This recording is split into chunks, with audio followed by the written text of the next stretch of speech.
Hello friends, college campus में आप सभी का स्वागत है। आज हम लोग हिंदी पेटोलॉजी का चैप्टर 1 का अध्ययन करने जा रहे हैं, जिसका नाम है भाषा शिक्षण। तो चलिए वीडियो को देरी न करते हुए हम इसे जानते हैं।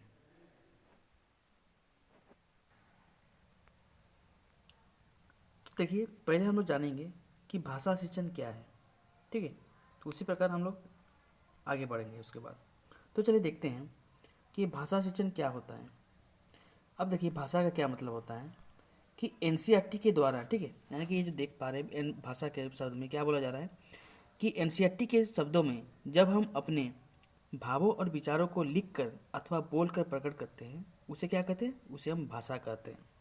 यानी कि एनसीईआरटी में ये बोलता है कि कोई भी चीज़ या फिर कोई हमारा भाव हो गया, विचार हो गया, उनका हम क्या करते हैं, अगर हम उसको लिख कर या फिर बोल कर अगर हम लोग प्रकट करते हैं तो उसे हम क्या कहेंगे, भाषा कहेंगे। ठीक है, अथवा बोल सकते हैं कि मनुष्यों द्वारा व्यक्त ध्वन्यात्मक संकेत को हम क्या कहते हैं, भाषा कहते हैं। यानी कि ध्वन्यात्मक का मतलब क्या है, जिससे मतलब ध्वनि निकलता है। ठीक है, यानी कि ध्वनि के रूप में जो भी हम संकेत हम देते हैं तो उसे हम क्या कहेंगे, भाषा कहेंगे। अब चलिए हम लोग आगे देखते हैं। अब हम जानेंगे कि भाषा का स्वरूप या विशेषता या फिर लक्ष्य क्या क्या है। तो चलिए एक एक करके हम इसको जानते हैं। तो देखिए, पहला नंबर क्या हो गया कि भाषा जो है संप्रेषण का साधन है।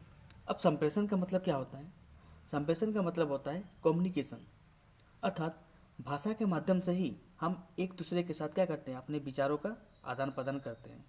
अगर मान लीजिए आपको अगर कुछ अपना भाव या फिर बातचीत अगर करना है किसी दूसरे के साथ, तो किसका जरूरत पड़ेगा, तब आपको भाषा का जरूरत पड़ेगा। अब इसमें एक बात देखिए, इसमें एक चीज़ क्वेश्चन में पूछा जा सकता है कि भाषा और बोली में क्या अंतर है। तो आप लोग को ये चीज़ नोट करना है कि भाषा यानी कि जिसमें लिपि होती है, यानी कि स्क्रिप्ट होती है, उसे हम भाषा कहेंगे। लेकिन बोली में कोई भी स्क्रिप्ट या फिर लिपि नहीं होती है। और ये जो भाषा होती है ना, वो क्या होता है, वो एक बड़े क्षेत्र में बोला जाता है। लेकिन बोली क्या होता है, एक छोटे से पर्टिकुलर एरिया में ये बोला जाएगा। ओके, तो ये होता है डिफरेंस कुछ भाषा और बोली में। अब देखिए इसमें क्या बोला है कि भाषा क्या होता है, संप्रेषण का साधन है। यानी कि भाषा के द्वारा ही क्या होगा, बातों को या फिर विचारों को हम एक दूसरे के साथ प्रकट कर पाएंगे, विचार विमर्श कर पाएंगे। अब दूसरा नंबर पॉइंट क्या लिखा है कि भाषा जो है किसका साधन माध्यम है, अर्जन का माध्यम है। देखिए, अगर कोई भी चीज़ के बारे में अगर हम लोग क्या कर रहेंगे, अर्जन ले रहे हैं, ठीक है, अर्जन करेंगे कोई भी चीज़ों का, तो उसमें क्या जरूरत पड़ेगा, भाषा का जरूरत पड़ेगा। अब देखिए तीसरा नंबर पॉइंट, उसमें क्या लिखा है कि भाषा जो है मौखिक और लिखित दोनों होती है। यानी कि भाषा क्या हो जाएगा, आप लिख करके भी प्रकट कर सकते हैं और बोल कर प्रकट कर सकते हैं। लेकिन जो है इसमें क्या होता है कि जो भाषा जो होती है ना, वो सबसे पहले क्या होगी, उच्चारित हुई। यानी कि पहले भाषा क्या हो गया, मौखिक रूप में आया था। ठीक है, बाद में लिखित रूप इसका आया। ओके, अब चलिए नेक्स्ट। अब देखिए, प्रत्येक भाषा की एक निश्चित लिपि होती है। जैसे कि मैं पहले आपको बताया था कि भाषा क्या होता है, भाषा का एक लिपि होती है। तो उसी प्रकार इसमें ये बोला जा रहा है कि प्रत्येक भाषा की एक क्या होती है, एक लिपि होती है। अब देखिए इसमें कुछ लिखा गया है कि दो भाषाओं की एक लिपि हो सकती है। ठीक है, यहाँ की दो भाषा का एक लिपि हो सकती है। जैसे क्या हो गया, जैसे हिंदी और संस्कृत। अब आपको एक बात पता होगा कि जितनी भी भाषाएं हैं हमारे इंडिया में, तो अधिकतर क्या है कि वो संस्कृत से ही ओरिजिन है, संस्कृत के द्वारा ही वो क्या हुआ है, आया है। ठीक है, तो जैसे क्या हो जाएगा इसमें, हिंदी और संस्कृत, ठीक है, हिंदी और संस्कृत का एक लिपि है और वो क्या है, देवनागरी। तो अगर आपको पूछेगा कि हिंदी और संस्कृत का लिपि क्या है, तो क्या होगा, देवनागरी होगा। अब चलिए, अब नेक्स्ट क्या है, भाषा जो है नियमबद्ध व्यवस्था है। यानी कि जो भाषा जो है ना, वो नियम से बना हुआ है। लेकिन पूरी तरह से नियम से बंधा नहीं हुआ है, लेकिन फिर भी नियम से बंधा हुआ है। लेकिन क्यों बंधा हुआ है, क्योंकि अगर मान लीजिए नियम से अगर ये नहीं बंधेगा तो क्या हो जाएगा, तो भाषा जो है खराब हो सकती है। जैसे क्या हो गया, नियम की भाषा को हम लोग किस प्रकार से, इस प्रकार से हम लोग नियम में रखेंगे ताकि भाषा जो है सही हो। जैसे क्या हो गया, जैसे वचन, वचन का नियम, यानी कि लिंग हो गया, फिर एक वचन बहुवचन हो गया, लिंग यानी कि पुल्लिंग स्त्रीलिंग, इन सब चीज़ों को हम लोग क्या करते हैं, नियम के अनुसार रखते हैं। ठीक है, जैसे कि अगर हम लोग क्या करेंगे, अगर एक एग्जाम्पल के थ्रू अगर बोलेंगे कि बहुत सारे गाय, ठीक है, चल रही है। ठीक है, तो ये सब हो सकता है कि बहुत सारे में इसमें क्या हो जा रहा है, ये हम लोग का बहुवचन में आ गया। ठीक है, तो इन सब चीज़ों को, ये सब क्या हो रहा है, ये सब एक नियमबद्ध तरीका है, ताकि मतलब जो है इसमें भाषा जो है इसमें पूरी अच्छी तरह से जाना जा सकता है इसमें कि किस तरह से भाषा का जो है नियमीकरण किया जा रहा है। अब देखिए नेक्स्ट क्या है कि भाषा और संस्कृति एक दूसरे से जुड़े हुए हैं, यानी कि जो भाषा और संस्कृति है ना वो एक दूसरे के ऊपर जुड़े हुए हैं। क्योंकि अगर मान लीजिए संस्कृति अगर भाषा से नहीं जुड़ता तो हम लोग को हमारे पुराने संस्कृति के बारे में हमें पता नहीं चलता। ठीक है, उसी प्रकार भाषा भी अगर हमारी संस्कृति के साथ अगर नहीं जुड़ा रहता तो हमारी जो भाषा है, मान लीजिए वो हिंदी जो हम लोग भाषा के रूप में हम लोग यूज करते हैं, तो हिंदी इतना आदिकाल से लेकर जो अभी तक ये चल रहा है वो उतना दिन तक टिक नहीं पाती। तो ये क्या हो गया, इन दोनों का इसमें जुड़ा हुआ होना जरूरी है। अब चलिए नेक्स्ट, इसमें देखिए भाषा जो है सहज और स्वाभाविक होती है, अतः बच्चों को समृद्ध भाषा उपलब्ध कराया जाना चाहिए। यानी कि बच्चों को जो है अच्छी तरह से भाषा का ज्ञान देने के लिए हमें उस तरह का वातावरण में बच्चों को रखना होगा जहाँ पर भाषा का अच्छी तरह से उपयोग हो रहा है। ठीक है, अब लेकिन नेक्स्ट क्या है, विद्यालय में जाने से पहले बालक क्या होता है, अपनी भाषा में पूर्ण या परिपक्व या फिर लेस होता है। ये क्वेश्चन में कभी कभी पूछता है ना कि विद्यालय में आने से पहले बच्चे को भाषा में ऑप्शन दे देगा आपको कि जानकारी होती है, आंशिक जानकारी होती है, जानकारी नहीं होती है, या फिर इनमें से कोई नहीं। तो आपको आंसर मानना पड़ेगा कि जानकारी होती है, यानी कि भाषा का जो है ना पूर्ण जानकारी होती है बच्चों में। यानी कि जब भी बच्चा स्कूल आ रहा है तो इसका मतलब ये है कि बच्चों को जो है भाषा के संबंध में पूरी अच्छी तरह से ज्ञान होगा। ओके, अब चलिए, अब क्या है एक पॉइंट देखिए, इसमें यह बोला जा रहा है कि भाषा एक विषय है। भाषा क्या है, एक विषय है, किंतु भाषा जो है अन्य विषयों में भी दिखता है। अब वो कौन कौन विषय में भाषा का जो है उपयोग होता है इसके बारे में हम लोग जानेंगे। तो देखिए पहला मुख्य उद्देश्य क्या होता है भाषा का, हिंदी और इंग्लिश पढ़ाना। ठीक है, क्योंकि हम लोग जानते हैं लैंग्वेज, भाषा को तो हम लोग इंग्लिश में लैंग्वेज कहते हैं। ओके, तो लैंग्वेज क्या क्या होता है, एक हिंदी होता है और एक अंग्रेजी होता है, या फिर आप कह सकते हैं कि जिसका मतलब लिपि होता है। ठीक है, उसे हम लोग क्या कहेंगे, उसको हम लोग भाषा कहेंगे। ठीक है, तो ये जो भाषा होता है हम लोग क्या करते हैं, एक हिंदी होता है और एक अंग्रेजी होता है।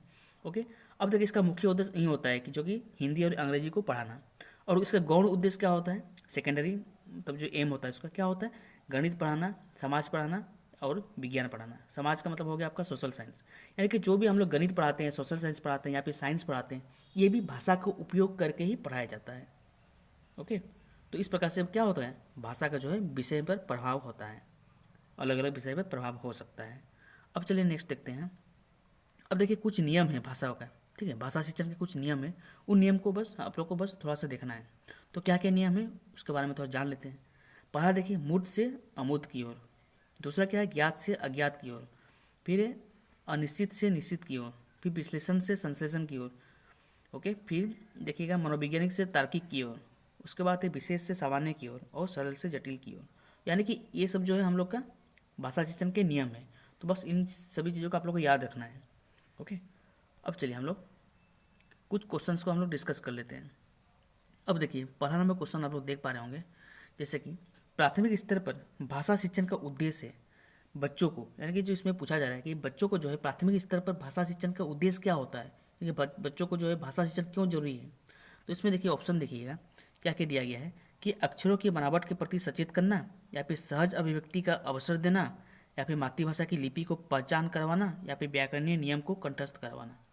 तो देखिएगा जब भी हम लोग पेडागोजी की बात करेंगे ना तो इसमें कंठस्थ कराना जो होता है वो नेगेटिव वर्ड बन के आ जाता है। इसमें हम लोग नियम का बात हम लोग नहीं करेंगे। ठीक है, उसमें क्या होगा मातृभाषा की लिपि को पहचान कराना, क्योंकि इसमें जो बच्चा होता है पहले से ही क्या होता है मातृभाषा को पहचान में उसको आ ही जाता है, तो उसको फिर से पहचान करने की कोई ज़रूरत नहीं है। ओके, और क्या हो जाएगा इसका अक्षरों की बनावट के प्रति सचेत करना, और इसमें देखिए इसका जो सही जो आंसर हो जाएगा इसका क्या हो जाएगा सहज अभिव्यक्ति का अवसर देना, क्योंकि बच्चों को अगर आप लोग अवसर देंगे तो वो क्या होगा वो उस काम को ठीक ढंग से कर पाएगा। ओके, तो इसलिए इसका सही आंसर क्या हो जाएगा ऑप्शन नंबर 2। अब चलिए नेक्स्ट क्वेश्चन देखिए, इसमें ये बोला गया है कि जब बच्चे भाषा से भिन्न कोई विषय पढ़ते हैं तो वे, ठीक है, यानी कि मान लीजिए हिंदी और अंग्रेजी को छोड़कर अगर कोई अन्य विषय पढ़ रहा है तो क्या होगा, इसका मतलब हो जाएगा कि ऑप्शन नंबर 1 देखिए साथ साथ परीक्षा की तैयारी करते हैं, या फिर केवल अवधारणा ही बना पाते हैं, या फिर केवल विषय ही पढ़ते हैं, या फिर साथ साथ भाषा भी सीखते हैं। तो इसमें क्या हो जाएगा, इसका सही आंसर हो जाएगा कि साथ साथ भाषा सीखते हैं। ठीक है, और इसमें जो भी केवल वर्ड लिखा गया है वो क्या हो गया, वो हम लोग का नेगेटिव वर्ड है, केवल हम लोग का सही वर्ड नहीं हो सकता है। तो इसमें क्या हो गया, बच्चों को अगर हम लोग कोई विषय पढ़ाते हैं तो इसका ये मतलब नहीं होता कि बच्चा जो है परीक्षा की तैयारी कर रहा है। ओके, इसका मतलब ये हो जाएगा, अगर मान लीजिए कोई बच्चा को अगर हम लोग गणित पढ़ा रहे हैं या फिर सामाजिक विज्ञान पढ़ा रहे हैं तो उसके साथ साथ क्या होता है, बच्चा जो है भाषा भी सीखता है। क्योंकि हम क्या जान लेते हैं कि भाषा का जो गौण उद्देश्य होता है वो इन सब विषय, यानी कि गणित हो गया, सामाजिक विज्ञान हो गया, विज्ञान हो गया, ईवीएस हो गया, इन सब चीज़ों के बारे में पढ़ाना। तो इसका मतलब ये भी हो सकता है कि उसके द्वारा बच्चा भाषा सीख रहा है। ओके, तो इसका सही आंसर ऑप्शन नंबर 4। अब चलिए नेक्स्ट क्वेश्चन देखिए, इसमें क्या बोला गया है कि भाषा की कक्षा में कौन सी शिक्षण युक्ति सबसे कम प्रभावी है। देखिए इसमें बोल दिया है कम प्रभावी है। ठीक है, तो देखिए क्या होगा, दूसरों की हस्तलिखित सामग्री, पत्र आदि पढ़वाना, यानी कि इसमें क्या होगा, बच्चों को जो है दूसरों की मतलब कोई भी राइटिंग पढ़ाएंगे, ठीक है, या फिर पत्र आदि को पढ़ाएंगे, खुद से नहीं दूसरों का मतलब पढ़ाएंगे, या फिर उचित गति एवं प्रभाव के साथ पढ़ने पर बल देना, या फिर शुद्ध उच्चारण के पर अत्यधिक बल देना, या फिर बच्चों की रुचि के अनुसार परिचित विषय या प्रसंग पर चर्चा करना। तो इसका सही आंसर क्या हो जाएगा, इसका सही आंसर हो जाएगा ऑप्शन नंबर 1। क्योंकि इसमें क्या हो रहा है, इसमें जो बच्चा है कुछ एक्टिव इसमें कुछ काम नहीं कर रहा है, क्योंकि इसमें जो है बच्चा जो है दूसरे का पत्र पर डिपेंड है। ठीक है, तो इसमें बच्चा क्या हो रहा है, वो खुद का चीज़ को नहीं पढ़ रहा है, वो दूसरों का हस्तलिखित या सामग्री या पत्र को वो पढ़ रहा है। ठीक है, तो इसलिए ये जो है सबसे कम प्रभावी हो जाता है। अब चलिए नेक्स्ट क्वेश्चन, भाषा की प्रकृति के संबंध में कौन सा कथन उचित नहीं है। ठीक है, उचित नहीं है इसके बारे में बोला जा रहा है। तो देखिए ऑप्शन नंबर देखिए, भाषा का जितना अधिक प्रयोग किया जाएगा उतना ही भाषा पर पकड़ मजबूत होती जाएगी। ठीक है, तो ये क्या है, ये हम लोग को सही हो गया। तो इसमें देखिए हम लोग को चुनना है नहीं के बारे में। अगर देखिएगा इसमें जब भी नहीं के बारे में अगर पूछा रहेगा ना, जब भी नहीं रहेगा तो इसका मतलब यह है कि क्वेश्चन में जो 4 ऑप्शन है उसमें से 3 ऑप्शन सही होगा और 1 ऑप्शन गलत होगा। तो हमें गलत ऑप्शन को ढूंढना है। अब चलिए नेक्स्ट ऑप्शन क्या है, भाषा कठोरता से व्याकरणीय नियम का अनुसरण करती है। तो क्या हो गया, देखिए हम लोग आपको क्या बोले थे कि इसमें जो है भाषा शिक्षण में कभी भी हम लोग क्या करेंगे, नियम के बारे में बात नहीं करेंगे। देखिए इसमें नियम के बारे में बात कर दिया गया, जो कि ये गलत है। अगर ये गलत हो गया तो क्या हो जाएगा, अगर ये हम लोग गलत हो गया, क्योंकि हम लोग को देखा है, देखिए चुनने बोला नहीं है, तो हम लोग का सही आंसर क्या हो जाएगा, ऑप्शन नंबर 2। देखिए 2 नंबर इसका सही आंसर होगा, क्योंकि ये जो चीज़ है यहाँ जो बोला गया है वो गलत है, उचित नहीं है। ठीक है, तो इसका ऑप्शन नंबर 2 सही होगा। अब चलिए नेक्स्ट, इसमें देखिए क्या बोला है, निम्नलिखित में से किस उद्देश्य के लिए प्राथमिक स्तर पर भाषा नहीं सीखी जाती, यानी कि प्राथमिक स्तर पर भाषा क्यों नहीं सीखा जाता है, किस उद्देश्य के लिए। तो क्या होगा, अपनी अनेक जरूरतों को पूरा करने के लिए, या फिर जीवन की विभिन्न स्थितियों को साधने के लिए, या फिर भाषा के व्याकरण सीखना, या फिर मन की बात कहना। तो देखिए इसमें क्या होता है कि जब भी हम लोग प्राथमिक स्तर पर बात करते हैं ना, तो उसमें कोई व्याकरण का बात नहीं चलता है। ठीक है, यानी कि प्राइमरी स्तर में व्याकरण का बात हम लोग नहीं करते हैं, तो इसमें नहीं सीखी जाती है के बारे में बोला गया है। तो हम लोग का सही आंसर ऑप्शन नंबर 3 होगा, क्योंकि प्राइमरी स्टेज में हम लोग व्याकरण का ज़्यादा अहमियत नहीं देते हैं। ओके, तो इसका सही आंसर ऑप्शन नंबर 3 होगा। अब चलिए नेक्स्ट क्वेश्चन, देखिए इसमें क्या बोला गया है कि गणित, विज्ञान, सामाजिक विज्ञान की कक्षाएं एक तरह से भाषा की ही कक्षाएं हैं। इस कथन में समर्थन में कौन सा तर्क सबसे कमजोर है, यानी कि इसमें नेगेटिव वर्ड हम लोग को ढूंढना है। ठीक है, कमजोर कौन सा है, यानी कि 3 स्ट्रॉन्ग होगा, 1 कमजोर होगा। अब हम आपको बताए थे पढ़ने के शुरुआती दौर में कि गणित, विज्ञान और सामाजिक विज्ञान जो है वो भाषा की कौन सी उद्देश्य है, गौण उद्देश्य है। ठीक है, तो चलिए देखते हैं। विभिन्न विषयों के अध्ययन अध्यापन में भाषा साधन का कार्य करती है, या फिर विभिन्न विषयों के शिक्षण में भाषा शिक्षण एक मुख्य उद्देश्य होता है, या फिर विभिन्न विषय की अवधारणात्मक समझ की अभिव्यक्ति भी भाषा विशेष में होती है, या फिर विभिन्न विषयों की अवधारणाएं किसी भाषा विशेष में बनती है। तो देखिए इसका सही सबसे आंसर क्या हो जाएगा, ऑप्शन नंबर 2 हो जाएगा। क्योंकि क्या, विभिन्न विषय के शिक्षण में भाषा शिक्षण एक मुख्य उद्देश्य होता है। ठीक है, तो ये क्या हो गया, क्योंकि इसका मुख्य उद्देश्य इसमें नहीं भी हो सकता है, तो इसलिए इसका सही आंसर क्या हो जाएगा, ऑप्शन नंबर 2 होगा। अब चलिए नेक्स्ट क्वेश्चन, शब्दों के अर्थ स्पष्ट करने की सर्वश्रेष्ठ पद्धति इनमें से कौन सा है। ठीक है, यानी कि शब्दों का आप अर्थ स्पष्ट करेंगे तो कौन सा होगा, शब्दकोश देखना, या फिर शब्दों की व्याख्या करना, ओके, या फिर शिक्षक द्वारा स्वयं अर्थ स्पष्ट करना, या फिर वाक्य प्रयोग द्वारा बच्चों को अर्थ का अनुमान लगाने का अवसर देना। तो इसमें क्या हो रहा है कि देखिए कोई भी शब्दों का अर्थ स्पष्ट करने के लिए हम लोग केवल शब्दकोश को देखने का ही हम लोग को जरूरत नहीं पड़ेगा। शब्दकोश का मतलब होता है डिक्शनरी। तो क्या होगा, अगर बच्चों को अगर हम लोग वाक्य प्रयोग के द्वारा अगर कोई भी चीज़ के बारे में अगर अर्थ अनुमान लगाने को बोला जाएगा तो बच्चे इसे अच्छा से समझ पाएगा। ठीक है, यानी कि हम लोग इसमें लिंक करेंगे कोई वर्ड को। मान लीजिए कोई अगर बच्चा जो है, अगर बच्चों को अगर हम लोग तना के बारे में बात कर रहे हैं, ठीक है, या फिर जड़ के बारे में बात कर रहे हैं, तो उसको बच्चा को अगर उस जड़ के बारे में पता नहीं है, ठीक है, तो टीचर क्या करेगा, टीचर उसको वाक्य प्रयोग के द्वारा बच्चों को बोलेगा कि मतलब इसका तुम अर्थ खुद से निकालो। जैसे कि वो एक एग्जाम्पल दे देगा कि पौधों के जो सबसे निचली जो भाग होती है, जो कि मिट्टी के नीचे होती है, उसे हम जड़ कहते हैं। तो बच्चा क्या समझेगा, बच्चा इसमें से आराम से समझ जाएगा कि यानी कि जड़ वो है जो मतलब पेड़ का सबसे निचला वाला जो भाग होता है। तो इसी प्रकार से क्या होगा, इसका ऑप्शन नंबर 4 सही होगा। अब नेक्स्ट क्वेश्चन देखिए, प्राथमिक स्तर पर भाषा शिक्षण का उद्देश्य है, यानी कि प्राथमिक स्तर पर भाषा शिक्षण का क्या उद्देश्य होगा। तो इसका सही आंसर क्या हो जाएगा, देखिए इसका सही आंसर हो जाएगा ऑप्शन नंबर 3, यानी कि हिंदी के विविध रूपों से परिचय कराना। विविध रूप का मतलब क्या हो गया कि हिंदी का जो है अनेक अनेक प्रकार के जो भी रूप होता है, जैसे कि क्या हो गया, गद्य हो गया, पद हो गया, अलंकार हो गया, रस हो गया, इन सब के बारे में अच्छी तरह से परिचय कराएगा। अब नेक्स्ट देखिए, भाषा शिक्षक को स्वयं अपनी भाषा प्रयोग की क्षमता को बढ़ाना चाहिए। क्योंकि क्योंकि देखिए जो भी भाषा टीचर होगा, अगर बच्चों को कोई चीज़ भाषा पढ़ाएंगे तो उसका मतलब क्या होता है, उस सब्जेक्ट का एक टीचर भी होना जरूरी है। तो उसको क्या करना पड़ेगा भाषा प्रयोग की क्षमता को बढ़ाने के लिए। तो क्या करेगा उसका, देखिए ऑप्शन नंबर इसमें एक देखिए, उसका भाषा प्रयोग कक्षा में भाषा वातावरण का निर्माण करता है, जो कि ये सही हो गया। क्योंकि देखिए अगर टीचर का अगर भाषा अगर ठीक होगा, ठीक है, तो क्या होगा, वहाँ के स्टूडेंट का जो जो स्कूल का जो इन्वायरमेंट है वो भी ठीक होगा। अगर भाषा टीचर होने के बाद अगर बच्चों को गलत चीज़ अगर पढ़ा रहे हैं तो इसमें क्या होगा, बच्चों में ही कुछ इफेक्ट होगी, नेगेटिव इफेक्ट होगा। ठीक है, तो इसका सही आंसर क्या होगा कि उसका भाषा प्रयोग कक्षा में, यानी कि टीचर का भाषा प्रयोग कक्षा में भाषा वातावरण का निर्माण करता है। ठीक है, तो ये इसका सही आंसर होगा। अब चलिए नेक्स्ट, निम्नलिखित में से कौन सा नियम पढ़ाना सीखने में मुश्किल पैदा नहीं करता। ठीक है, यानी कि निम्नलिखित में से कौन सा नियम पढ़ना सीखने में मुश्किल पैदा नहीं करता। तो इसका सही आंसर देखिए क्या होगा, पढ़ाने में देखिए ऑप्शन क्या है, ये सुनिश्चित करना कि ध्वनि के नियम सीखकर उन पर अमल किया जाए। देखिए इसमें नियम के बारे में बात कर दिया तो ये नेगेटिव हो जाएगा। ठीक है, तो इसमें देखिए बच्चों पर सावधानी पूर्वक पढ़ने के लिए जोर डालना है। तो इसमें बच्चों को हम लोग कोई भी जोर हम लोग नहीं डालते हैं। ठीक है, तो ये भी गलत हो जाएगा। अब क्या है नेक्स्ट, शब्द प्रति शब्द पढ़ते हुए गति को बढ़ाने का आग्रह करना, या फिर चित्र संदर्भ और पूर्व अनुभवों के आधार पर अनुमान लगाते हेतु पढ़ने के अवसर देना। तो देखिए इसमें अवसर इसमें आ गया है। ठीक है, यानी कि बच्चों को हम लोग कुछ करने के लिए अवसर दे रहे हैं, जो कि हम लोग का पॉजिटिव पॉइंट हो जाता है, यानी कि ये हम लोग का सबसे सही ऑप्शन होगा। तो इसका सही आंसर ऑप्शन नंबर 4 होगा। अब चलिए नेक्स्ट क्वेश्चन, देखिए प्राथमिक स्तर पर भाषा शिक्षण का मुख्य उद्देश्य क्या है। देखिए प्राथमिक स्तर पर भाषा शिक्षण का क्या मुख्य उद्देश्य हो सकता है। तो इसका क्या हो जाएगा, देखिए ऑप्शन नंबर 3 जो है इसका सही होगा। क्यों, क्योंकि इसमें देखिएगा, देखिए आप लोग इसका नेक्स्ट जो भी ऑप्शन है उसको थोड़ा सा देख लीजिएगा। ठीक है, इसका डायरेक्टली हम आंसर आपको बता रहे हैं। इसमें क्या हो गया, दूसरों की बातों को धैर्य से सुनना और सुनी गई बात पर अपनी टिप्पणी देना। यानी कि वो क्या करेगा कि दूसरों का बात को वो ध्यानपूर्वक सुनेगा। अगर मान लीजिए अगर आप ध्यान से कोई बातों को सुनेंगे तो ही आपका क्या होगा, आप उसके बारे में अच्छी तरह से बोल पाएंगे। ठीक है, तो पहले सुनना जरूरी है। ठीक है, तो इसका सही आंसर ऑप्शन नंबर 3 होगा। अब नेक्स्ट क्वेश्चन देखिए क्या है, पढ़ने की प्रक्रिया में सर्वाधिक महत्वपूर्ण है। यानी पढ़ने की प्रक्रिया में सबसे सर्वाधिक महत्वपूर्ण कौन सा है, मतलब इम्पोर्टेंट कौन है।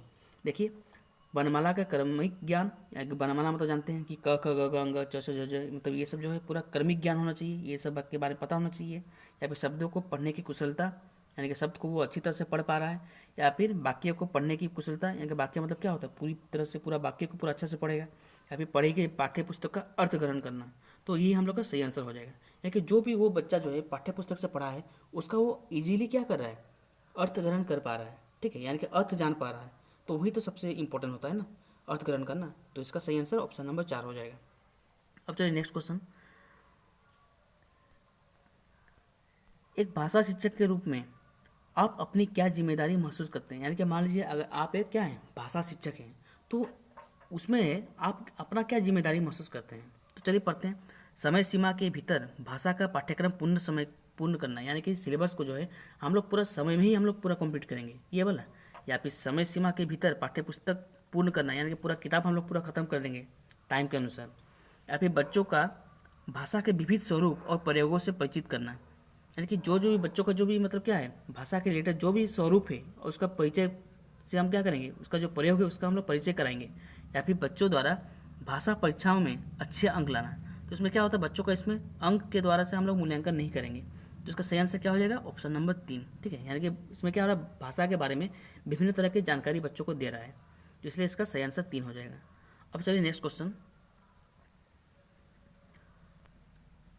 हिंदी भाषा शिक्षण के संदर्भ में आप किस कथन से सहमत नहीं हैं। ठीक है, नहीं है के बारे में बताया है, इसको ध्यान से देखिएगा। तो ऑप्शन पढ़िए, कक्षा में बच्चों की विविध प्रकार का बाल साहित्य उपलब्ध कराया जाना चाहिए, जो कि सही बात है, क्योंकि बच्चों में क्या होता है, प्राथमिक स्तर में बच्चों क्या होता है कि वो बाल साहित्य और कहानियों के द्वारा क्या करते हैं, अपना ज्ञान को बढ़ाते हैं। ओके, तो ये सही हो गया। अब देखिए नेक्स्ट क्वेश्चन, कक्षा में बच्चों को अधिकाधिक लिखित कार्य दिया जाना चाहिए, यानी कि बच्चों को क्या करें, केवल हम लोग लिखने के लिए, हम लोग ज़्यादा से ज़्यादा लिखने के लिए हम लोग वो सब बात करेंगे। देखिए अब तुमको कुछ लिखना है, मतलब लिख लिख के हम लोग पढ़ाएंगे मतलब ज़्यादातर। या फिर कक्षा में बच्चों की भाषा का सम्मान किया जाना चाहिए, बात सही है, क्योंकि बच्चा का अगर भाषा का अगर सम्मान करेंगे तो बच्चा क्या होगा, मोटिवेट होगा, या फिर और बच्चा क्या होगा, मतलब उससे डरेगा नहीं। ओके, अब चलिए नेक्स्ट, कक्षा में बच्चों को अपनी बात कहने का स्वतंत्रता दी जानी चाहिए, यानी कि बच्चों को जो मतलब मन में आ रहा है वो बात करने के लिए स्वतंत्रता दी जानी चाहिए, रोक टोक नहीं लगाना चाहिए। अगर बच्चा को अगर रोक टोक लगाया जाएगा तो क्या होगा, बच्चों में बात करने के लिए असुविधा हो सकती है। यहाँ पे हो सकता है कि अगर बच्चों को कुछ चीज़ों में डाउट है तो वो टीचर से कुछ पूछेगा नहीं। तो इसका सही आंसर क्या हो जाएगा, ऑप्शन नंबर 2 हो जाएगा, क्योंकि ये जो है हम लोग का इससे हम लोग सहमत नहीं होंगे। ठीक है, क्योंकि अगर हम लोग अधिक से अधिक अगर लिखित कार्य में देंगे तो क्या होगा, बच्चों में अन्य जो कौशल है उसमें क्या हो जाएगा, नेगेटिव पॉइंट हो सकता है। क्योंकि बोलना, बच्चों को बोलने के लिए अगर बोलने कम करेंगे तो उसमें क्या होगा, बच्चों में बोलने संबंधित कौशल का विकास कम होगा। तो इसका सही आंसर ऑप्शन नंबर 2 होगा। अब चलिए नेक्स्ट क्वेश्चन, कहानी सुनते समय बच्चे कहानी के लंबे लंबे वाक्य से घबराते नहीं हैं, बेशर्त वाक्य जो है सीधे और सरल हो। यानी कि देखिए इसमें बोल रहा है कि कहानी सुनते समय जब भी मतलब कोई भी कहानी बच्चों को हम लोग सुना रहे हैं तो कहानी के लंबे लंबे वाक्यों से मतलब बच्चा क्या है, घबराता नहीं है, क्यों, और उसमें क्या होना चाहिए वाक्य में, इस ये जो है किस प्रकार से वाक्य इस प्रकार से बनाएंगे ताकि बच्चा क्या हो, घबराए नहीं। तो क्या होना चाहिए वाक्य में, सीधे और सरल हो, यानी कि वाक्य जो है सीधे और सरल होना चाहिए, या फिर सार्थक तथा मज़ेदार हो, या फिर जोर से बोले गए हो, या फिर पहले से सुने हुए हो। तो इसका सही आंसर क्या हो जाएगा, ऑप्शन नंबर 2 हो जाएगा। बाकी क्या होना चाहिए, सार्थक होना चाहिए और मज़ेदार होना चाहिए। अगर कोई चीज़ में अगर मज़ा लग रहा है तो बच्चा क्या करेगा, उसको अच्छा से पढ़ेगा। ठीक है, तो इसका सही आंसर ऑप्शन नंबर 2 हो जाएगा। अब चलिए नेक्स्ट क्वेश्चन,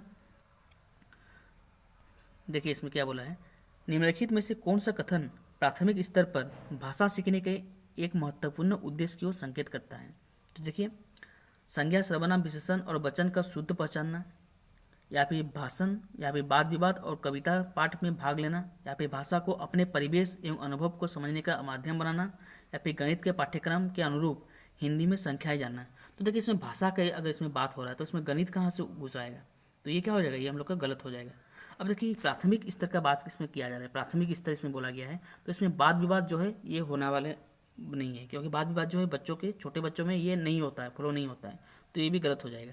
अब बच्चों में क्या होता है, इसमें संज्ञा सर्वनाम और विशेषण का इसमें बात कर दिया गया है, यानी कि इसमें जो है व्याकरण पढ़ा रहा है, जो कि प्राइमरी स्टेज में ये सब रूल नहीं है। तो उसका सही आंसर क्या हो जाएगा, ऑप्शन नंबर 3, क्योंकि इसमें अपने परिवेश के द्वारा भी और अनुभव के द्वारा वो माध्यम वो सीखेगा भाषा, यानी कि परिवेश के द्वारा वो भाषा सीखेगा। तो ये हम लोग का सही इसका ऑप्शन होगा। अब चलिए नेक्स्ट क्वेश्चन, प्राथमिक स्तर पर बच्चे किस प्रकार की कविताएं पसंद करते हैं, यानी कि प्राथमिक विद्यालय स्तर पर यानी कि 1 से 5 क्लास के अंदर बच्चे जो हैं किस प्रकार की कविताएं को पसंद करेंगे। यानी कि देखिए, जो तुकांत न हो, या फिर जो कोई सीख देती हो, या फिर जिसमें लयात्मक हो, या फिर जो अनिवार्य रूप से राजा रानी से जुड़ी हो। तो इसका सही आंसर क्या हो जाएगा, इसका सही आंसर ऑप्शन नंबर 3 होगा, यानी कि जिसमें लयात्मक होती हो, यानी कि जिसमें लय होती हो। ठीक है, यानी कि मतलब क्या होता है कि जब हम लोग कहानी या फिर जब हम लोग कविताएं पढ़ते हैं तो उससे क्या करते हैं, हम लोग उसमें सुर के साथ पढ़ते हैं, स्वर के साथ पढ़ते हैं, तो उससे हम क्या कहेंगे, उसी को हम लयात्मक कह सकते हैं। क्योंकि लयात्मक क्या होगा, कभी कभी ध्वनि ऊपर उठ जाएगा तो कभी कभी ध्वनि क्या होगा, नीचे हो चली जाएगी। तो इस प्रकार से एक गति होती रहती है ध्वनि कविताएं में। तो ये सब चीज़ होना चाहिए कविता में, तभी जाकर क्या होगा, जो प्राथमिक स्तर के जो बच्चे हैं उसे पसंद करेंगे। तो ये था हमारा आज का वीडियो, मिलते हैं हम नेक्स्ट वीडियो में। आज के लिए इतना ही, धन्यवाद, जय हिंद।